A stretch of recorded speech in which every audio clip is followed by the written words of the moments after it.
السلام علیکم ورحمۃ اللہ وبرکاتہ۔ میں ہوں آپ کے ساتھ قاری شہزاد۔ اس حسین ساتھ میں ہم نبی پاک صلی اللہ علیہ وسلم کے زرعی اور انمول حدیث مبارکہ لے کر حاضر ہوئے ہیں، جس سے نہ صرف ہماری زندگی بہتر ہو جائے گی بلکہ ہماری آخرت بھی سنور جائے گی۔ ناظرین، اب آپ کے لیے حدیث مبارکہ پڑھی جائے گی۔ پہلے ہم عربی زبان میں دیکھیں گے، پھر اس کا اردو ترجمہ پیش کیا جائے گا۔ عن ابی امامۃ رضی اللہ عنہ قال قال رسول اللہ صلی اللہ علیہ وسلم انا زعیم ببیت فی ربض الجنۃ لمن ترک المراء وان کان محقا وببیت فی وسط الجنۃ لمن ترک الکذب وان کان مازحا وببیت فی اعلی الجنۃ لمن حسن خلقہ۔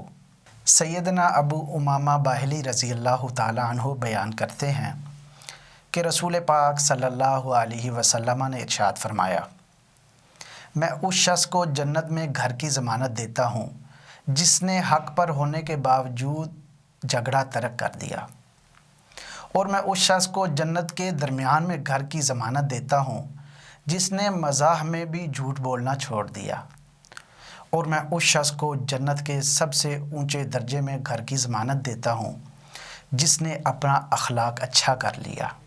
ناظرین، عربی اور اردو میں حدیث آپ تک پہنچی۔ اس حدیث میں ان خاص باتوں کا تذکرہ ہے۔ پوائنٹ نمبر 1، حق پر ہونے کے باوجود جھگڑا ترک کر دینے والے کو جنت میں گھر کی ضمانت دی گئی ہے۔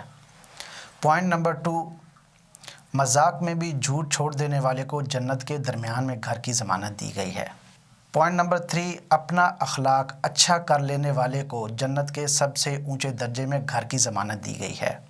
اس خصوصی سلسلے حدیث مبارکہ میں میں تھا آپ کے ساتھ قاری شہزاد۔ مجھے دیکھنے سننے کا شکریہ۔ اللہ نگہبان۔